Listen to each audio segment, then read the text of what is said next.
We are a podcast for product marketers and B2B SaaS who feel misunderstood of what they do. From someone who truly gets what you do and basically help you feel less like a misfit, being unignorable in your role.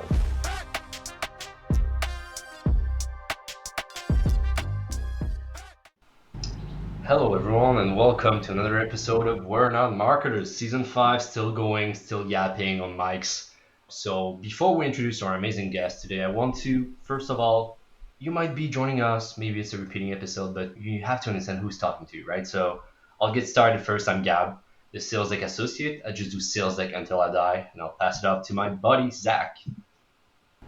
Hey, this is Zach Roberts on the mic, the sales water lad, and we're going to pass it off to our final co-host before we introduce the guest. What's up? Eric Holland, the Franken marketer of the group.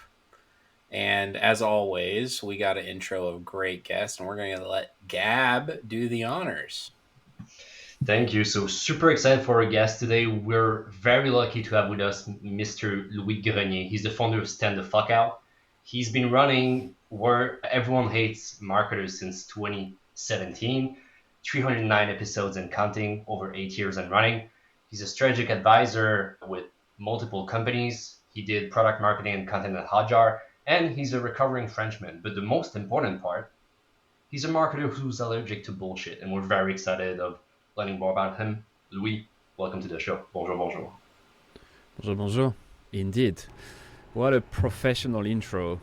Jesus, you did that seamlessly. People listening might think it's edited, where you switch like between hosts. It's not edited. You did it live in front of me, and this was amazing. Thank you, man. I appreciate it. And yeah, I practice all over this week in front of the mirror, just trying to get everything right. I could tell. I appreciate you. I could tell. Louis, quick question. What's the allergic reaction that occurs when you see bullshit marketing? My ass becomes itchy a bit. That's the first sign that something is going on. But no, it's a funny thing because I do get annoyed, but it's not like I need to get outside my office and start punching a wall and stuff like that. So I think what I've learned to do over the years is pay attention to the things that provoke some sort of emotion in me, whether it's anger, surprise, or whatever. And recognize this moment and use it for fuel, whether it's for finding ideas of what to say, whether it's for what to write on LinkedIn or whatever, or just something that I just noticed about myself. So it's a very serious answer to a not so serious question. But yeah, I don't get that angry, but I know that when I get a bit annoyed about something, I know not to ignore it and to pay attention to it in the moment. That's a great instinct. It takes what anger you and transform it into fuel. That's amazing. Thank you, Zach, for that question, which is bringing me to usually the first question we ask on the show.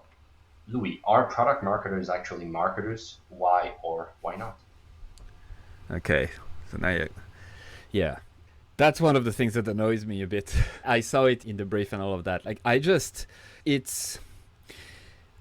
Okay, so let's go back 3 centuries ago, in the start of like commerce and like actual commerce in a scale that was probably 2 million years ago. Anyway, I'm not going to do a history lesson, but the commerce where people were buying stuff from others and all of that stuff, right? You needed to know the products that you were offering, the services that you were offering, and whoever was doing that was very close to the product, usually the person making it.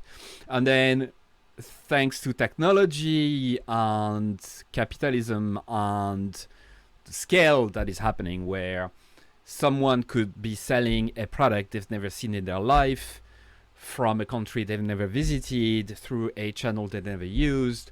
And so the distance has started to increase and increase and increase, to the point where people tasked to understand what the product does, translate that in a way that people understand it so that they want to buy it if they want it, has become a complex thing, right? And so product marketing is, I think, a symptom of the fact that tech companies in particular have been so detached from customers and what people want, and so focused on creating products with technology that no one really cared about, that they actually had to be recentered into that discipline which never not exist. Like it always has been there, product marketing. Oh duh, like it's the basic, but it had to be reinvented because we just disconnected completely from the customer and the product we were creating.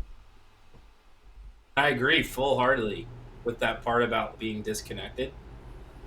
I used to work at a company where we actually sold products that you could feel and touch. And even, that must be fun. Wild times, right? Yeah. And even the marketing team, sales team would get in, they'd touch the product, they'd try it out, whatever. And I like how you said that. Like we've been so distant that we've had to recreate one of the most fundamental roles that should have always existed in the first place. And something that is important to say here is when we talk about product marketing, we talk about a very small percentage of the world and the company selling stuff that would actually care about that. And we're talking about B2B tech, essentially. Essentially, product marketing is a discipline that is only inside B2B tech companies and nowhere else. You don't have product marketers in retail. You don't have product marketers you don't. And is it because the products that B2B tech is selling is so complex and the technology is so complex and the type of problems we solve is so complex? But I think it's part of the answer. But it's also because I think B2B tech in particular, the culture of it, which comes from like the Silicon Valley and all of that, is we are transforming the world and we are so smart and we are creating movements and we are whatever, that they just forget that it's not that important and your thing is not that important. Just don't take it so seriously and go back to fundamentals. So I think it's a bit of both as well, right? But yeah, B2B tech is a huge bubble and its influence is much bigger than what they actually are, especially if you look at LinkedIn, for example. When you're working with clients, like, guess a subset of our audience are consultants. Like, what are ways that you help your clients burst that bubble? It's rare that it would burst the bubble. One thing I've learned is that it's difficult to change people's mind. So don't try to. So I tend to work with people who already have their bubble been burst before, like they already understand that it doesn't really exist, or at least they are closer to it. It's just helping them see things clearly because they are overwhelmed.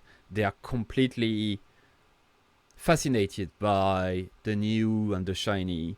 They are being fed bullshit by billion-dollar companies on what they think they should focus on. So they're completely overwhelmed. They don't know where to look. They try many things. They change their mind all the time. So I think the best gift we can all offer to those people and to those companies is the gift of not being part of the company. So having this distance where we can look at things from an objective standpoint and tell them, look, you're spending 95% of your time on stuff that don't matter and maybe you should focus on that instead. So yeah, I try not to change people's mind because I don't want to lose my mind myself. Wait, did I get that right? So you said the most important thing you can be to a company is not part of the company? Yeah. I love that. Wow. That's going on. That's going on a t-shirt. Yeah, but after a while, right? We are all guilty of that. The more you're inside a company, there's benefits to it, of course, right? Like you're inside a company, you can get to know it more intuitively and stuff. But as a consultant or a freelancer or whatever you want to call it, one of the most precious time is the very start of working with a new client because you come in fresh. You have things for what they are. You're not part of the politics and the culture. And so you do see things that they can't see anymore. There's a good quote from David C. Baker, who wrote The Business of Expertise, which is a great book. And in it, he says, you can't read the label when you're inside the jar. And that's exactly what it is, right? You can't read the label when you're inside the jar, and that's okay. So I think it's not that I'm teaching or telling people things they don't know. It's probably like, you come in and you remind them that they already know that and that's what they should be doing.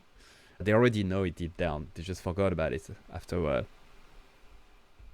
I'm a recovering product marketer and freshly solopreneur, so I appreciate this very much. I expect our audience will too. We'll see. Yeah, we'll see. We'll see. We'll check the viewer numbers once it's out. But exactly for a consultant point of view, but you've seen like positioning train wreck around 200 times in crowded market. I feel like a lot of PMMs and B2B SaaS, what we're trying to do is, hey, let's tackle that positioning project myself. I'll go in a room for 4 weeks, I'll work on it, and then I hope people will start using it, which is a big pitfall. I'm wondering, for product marketing managers with lack of influence, where should they start if they want to make sure to define the right customer goals for that positioning project to be a success? I've made that very mistake at Hotjar at first. I think you can't, like, positioning is a strategic initiative which should be run by the CEO. Even the CMO, even those people cannot truly make it work. At Hotjar, we did exactly this. I worked with my CMO on repositioning the business and whatnot. The CEO was 80% there, not 100% there. And it never really happened the way I wanted to. Because I wasn't the fucking CEO, which makes sense, right? But I think it's a tall order to think that as a product marketing manager, product marketer, whatever you want to call it, that you can actually reposition a company or a product without the CEO being fully behind it and leading the initiative, so that not only your customers know about it, but your entire team embrace it. I just don't see it working. Can you help me expand more on what you think of the leading aspect? And more so, is it the actual doing the work, or is it like vocalizing it downstream to everybody else type of leadership?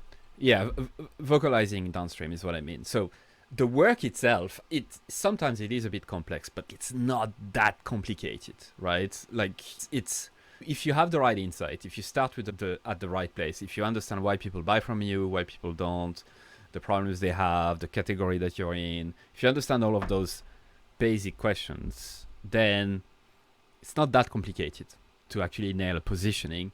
What is complicated, what is very complex because it involves humans, is to use your term, to vocalize the changes, make the entire team, the sales team, product team, whatever, sniff the same glue, right? And then having everything that you do, all the initiatives to embrace that new positioning, and using that in campaigns and whatever. So that's the hardest part, in my opinion, of those big strategic initiatives like positioning, and therefore the messaging and the narrative that goes with it. This episode was brought to you by Elmer's Glue. Yeah. But follow quick. Oh, go ahead. Sorry, Zach. We're just real quick on that, Louis. Then, do you feel like that's just unilateral, like from the sales forces all the way down to those early startups, or is there a break moment where the CEO doesn't need to be leading that vocalization charge? I guess I'm not a specialist of bigger scale-ups companies that have reached a point of the critical mass, like they've escaped Earth's gravity and now they're like orbit. I've never really been part of companies like that, and that wouldn't really be the type of companies I enjoy necessarily dealing with.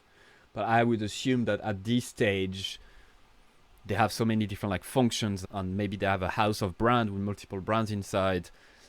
It doesn't really make sense for the CEO to push all of them together. So I suspect that after a while, it almost like the company has started to the different maybe product or whatever the way they've compartmentalized stuff. So therefore, for that particular compartment, let's say it's a specific product that takes a life on its own, the person leading that product is the person that needs to lead the positioning. So that's, I think, what I mean in terms of the highest person in charge needs to lead it, or else it's just not going to work. Love it. Get the hippos involved. That's the takeaway. It's even worse than that, or whatever you want to call it. It's not even involved. They have to feel like it's their thing. Mm-hmm. It's not, hey, this product marketer is on research. He thinks our position needs to be updated. What do you think? That's not good enough. It needs to be, you need to be able to influence them to a point where they feel like it's their work and they are pushing it. That's where I want to get deeper. Because personally, sure. I don't know if it's true or not, but I feel like that is a very big weak point for me. It's how do I make it feel like you did the work versus me trying to coach you and convince you. Yeah. Do you got any tricks for us? Yeah, I do. There's a few things that work well, but you need to be patient. So if you are in a rush and you have only a month to make it happen, it's not gonna happen. So you first need to understand it's the long game that you're playing, and you need to be fine with that. So a few things that work well: inviting customers to your office, or if you don't have an office, setting up calls with customers, and making sure that the people in charge hear those things. I like the bringing customer to your office, like physical stuff, because you can't really replicate that in an online form. To have a couple of customers coming in who explain to you why they bought from you, why they didn't, why they almost didn't, who they considered before, how they're using the product, all of that. So like the truth from their perspective. And those interactions you can't replace them. So that's one that worked quite well. If you can't do that online, but again, I struggle with, I don't think it has the same impact. Something else that I've worked on before was you need to be very careful about the way you position the initiative itself. If you do a meeting, let's say, about the positioning, don't fucking call it a marketing meeting or marketing-led thing or whatever it is, right? So be very careful, because it's not a marketing exercise, it's a strategic exercise. So what tends to work then is to get people from every department, customer facing in particular, to also talk about the core stuff that you need to know. I can go into detail about that if you want. I just need to grab my book, because I tend to forget them. And getting people involved customer facing, and to really put everything out there to understand what the truth is, right? So just making the person who needs to be in charge in front of his or their responsibilities, and understanding, so that they understand the problem, right? First of all. So why do we need to reposition or position it better? When you hear the same thing with almost the same words coming from people who don't know each other, and you hear that over and over again, that's when it starts hitting home. Like you have 3 customers in a row that says that your product, they can't understand anything that you do or whatever. That's when it starts to make sense to people. And then another thing that tends to work as well is to bring someone external who has some sort of a reputation inside, or someone who would be trusted inside, to facilitate those things. So instead of you pushing the agenda, you have someone who's neutral, who comes in again from the outside, who can facilitate the discussion and basically surface the things that you want to surface. But again, it's not you. So making sure that your ego is not involved, or not too much, is important too, because you need to let go of the fact that it's going to be your baby. You'll be able to maybe name it or hold it in your arms for a couple of minutes, but that's pretty much it. That's super helpful. I already feel like at least I can go into a conversation now and feel a little bit like, here's how we could rally around this. Particularly the thing around like hearing it in person. Yeah. Do you feel like they're giving you their full unadulterated opinion when they're in person? I was curious if people seem a little bit reserved when they don't have the screen in front of them to defend from those more uncomfortable conversations. So you don't want them to give you their opinion. You want them to recall their experience with as little opinion as you can. Now, it's tricky to do. You'll always hear opinions and stuff, but it's very important to talk to people who, this is why I mentioned customers. You don't want to get people in who have never pulled the trigger or never bought a solution like yours, all right? Because they're gonna invent things and make you feel like they're gonna please you or try to please you, even unconsciously. And then you don't want to talk to people who've been customers for decades, because they don't remember what brought them in the first place, which kind of is the most important thing. So opinion don't matter that much. What you want to understand is like 6 distinct things. So you want to understand, what did they try to accomplish? What is the job? Like job to be done, whatever theory you want to talk about. Then the alternatives. What other solutions have they used or considered in the process?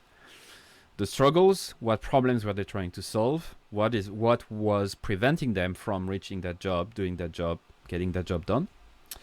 4, the segment. What attributes do they have in common? those people suffering from those struggles. Category, what other things belong to the same group of things that you sell. And finally, triggers, what specific events led them to ultimately buy from you.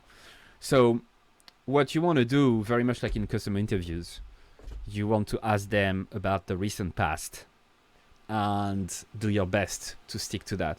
It's difficult, and I'm not necessarily an expert in customer interviews. There's people, Hannah Shamji, I think, that we had in our community who talked about it in more detail. But there's different layers, obviously, of what people will tell you, what they say, what they actually do, why they do them, the more you go deep. But if you stick to those questions that are in the past and recalling things and just, they are going to talk. Well, they are. Like, people love to be listened to feel like they are an expert or they know something that you want to hear. Love it. All right, Zach, you're up, buddy. It's a Saturday morning. You're walking along the sidewalk with your beautiful family. You're in the busy town intersection. You guys enjoying a nice coffee, latte, and you look over to your left and you see a business committing a positioning faux pas that is so egregious, you bolt across oncoming traffic trying to stop them from committing that act. With that context in mind, what are the 3 positioning faux pas that would cause you to be like, oh no, I gotta stop this right now before they commit this? Jesus, you know how to tell a story. I actually have a concrete example of this actually that happened. I didn't go to the actual business itself, but every time I pass by, I'm like, this is just crazy. There is an Indian restaurant in the town where we live. And so I'm actually gonna try to go on Google Map on the street view because I want to make sure I'm being very specific here of the way they do it and how bad it is. So just give me a second. I'm gonna find it. We might have to screen share this. Yeah. No, don't worry, I'll read it out loud, obviously. Like, I'm not gonna keep it for myself and say, that's it, that's the thing. Okay, I have it. Bro, you got it, let's go. I have it. So, the very top, the name of where I live is called Swords, right? So that's the name of the town. So it says, the very top of the thing says, Swords Fair. Okay. Then subtitle, so underneath, slightly lowercase, convenience store, dash, Spice of India, between parentheses, takeaway. Okay. Third is off license, coming soon. And then you have a Red Bull neon sign. I'm not joking, I'm literally looking at Google Street View right now. So again, Swords Fair, followed by convenience store dash Spice of India takeaway, followed by off license coming soon, Red Bull. Not joking. And the width of that shop, the storefront, is probably 3 meters. So for people who don't know the metric system, that's 7 feet.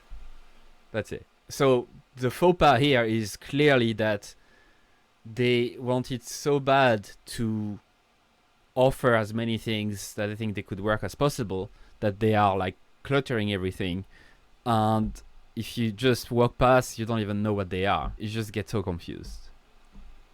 They're doing it all, basically. Yeah. From Red Bull to spices to takeaway food. It's so weird. It's so weird. You want to slap them in the face, like whoever did that. There's probably one customer this is my type of business. I want all of these things.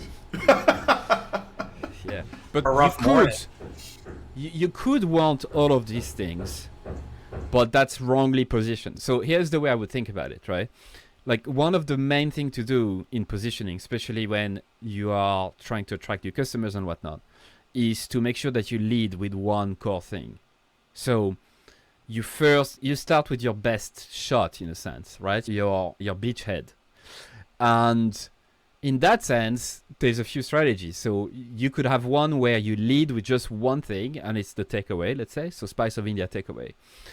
But when they come inside to order, there is a couple of stuff you can buy on top of it, and that you can get alcohol too. So that's one way to do it. Or you could start with your off-license. So I would probably do that. That's one way, is to pick one of those subcategories, the sub things they do, and just lead with one of them.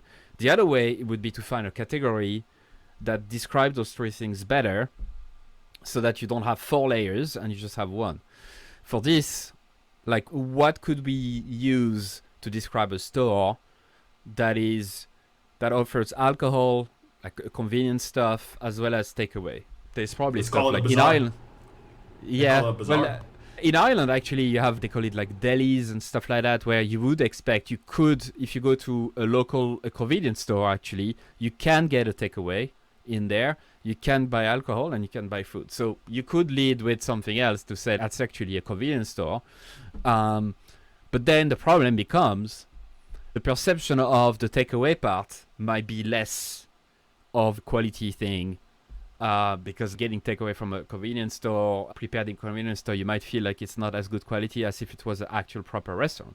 So again, I think they're fucking it up completely, and they should just pick a lane and start with it.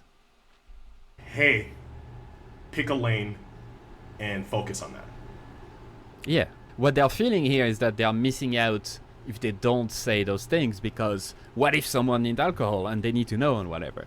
But what they don't understand is that confusion and adding to the noise creates the problem they want to avoid. One common retort that we hear from founders, like when we say that, is that, oh, the buyers are going to figure it out. The buyers are going to figure that out.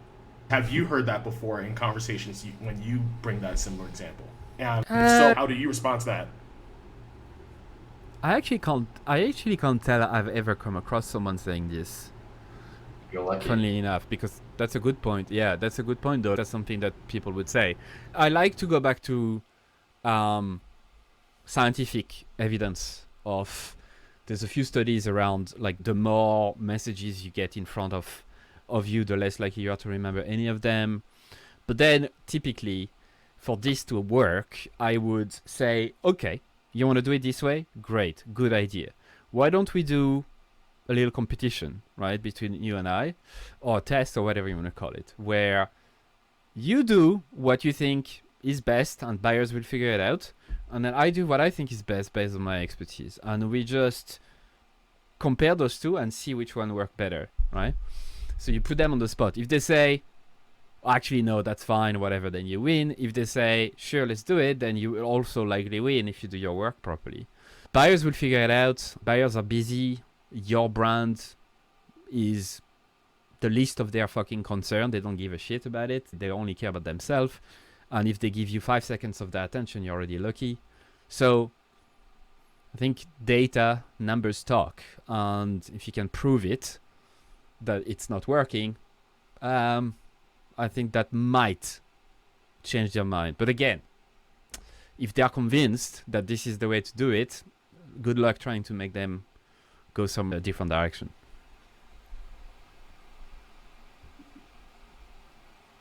I like that idea, having a healthy competition and showing, hey, let's take what you believe in, let's take my expertise, let's see who wins at the end, right? I never said healthy. Yeah. That's just my bias of trying to be healthy with that, but usually it might end up... It's not healthy. Yeah, bloodthirsty competition, all of it. There's I don't want to say buzzword, but there was a keyword coming out in product marketing and B2B SaaS, and it's community, right? I feel like everyone is talking about community, and you launched one recently, right? The Roost. I'm curious, to you, what's make a great community, right? You said that it's for the lurkers, sick and tired of the camera and the Slack intro, having to do the extra work to make sure you blend in. So I'm just curious, do you feel like community is becoming a buzzword, and how do you stand the fuck out with your own? It is. I think it's becoming a catch-all term to describe different things. So when you think back at the start, which is why do companies start to think, oh, we need a community, it's a very, I think, selfish goal of let's put together a group of people who want to hear from us more than the average, and so we can sell them stuff in the long run. That's basically what it is, right? So I think it's an ego play, almost. I think what I see from, well, you mentioned the Roost, which like the private kind of group I created, the emotion that you want inside a community is a sense of belonging, right? It's like one of those irrational struggles, irrational needs that humans have, feeling like they belong, right? We are social species. We've evolved to be part of a tribe, a group. I don't want to go into cliches there, but that's how it's been. And we are members of a lot of different tribes and groups and communities, even though we don't necessarily join them online. I'm a dad, and so when I go pick up my daughter, I'm part of this parent picking up their kids' tribe. And then I'm also a brother, obviously, and a son. And so I would, depending if I'm in a group chat with my family, then I'm part of this tribe too. But there is always this sense of belonging, feeling like you belong somewhere, feeling like you're understood, feeling like you're liked, feeling like you're not the only one feeling a specific way. I think that's the core of what a community is. And personally, when I hear the word community, especially in the context of B2B SaaS, I think about the online community and stuff. But I think it's important to get away from that and just think about it in more loose term. The community I've created, we don't have a forum. For example, people can't talk to each other like through forum or comments or whatever. The only place is during calls. That's the first step, but we obviously want to do events as well, where marketing business owners can just join and feel like they belong into a place where they are understood. They are all overwhelmed by the same stuff, and they all struggle with the same stuff, and you don't feel so alone.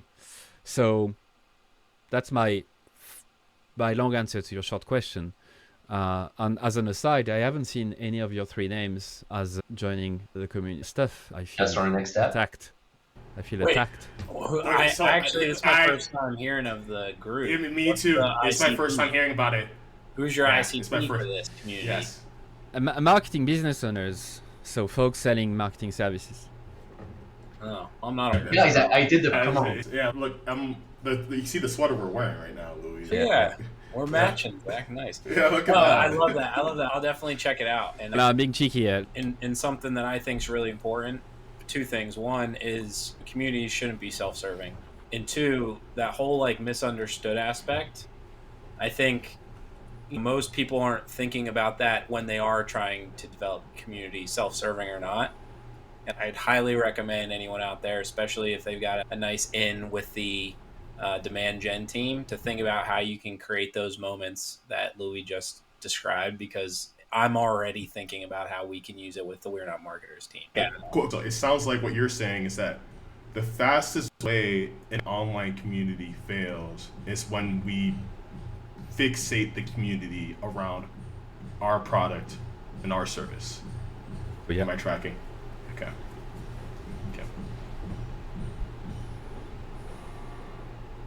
Everyone who's listening, who's fractional, who's consultant, you ran your business solo for years before hiring Diana, your general manager, to join your team. I'm curious, what was the triggering element that made you make that decision, and what should solopreneurs or consultants be aware in terms of sign to look out for? So the trigger was I was prepping to launch my book. I was working on the promotion and the plan and how to make it work, and I just felt the need to have someone else look into this, because I felt like very much alone in a big project, right? It felt like a big deal, and I didn't want to just go through it alone. I had tried to work with people before, like I've hired countless virtual assistants and whatnot. It never really worked out until I decided to actually hire someone that I knew from past, where I've had work with her. I knew her personality. I knew she understood me and my brand. I knew she was very much aware of what I was trying to do. And that was a trigger, like about to launch the book.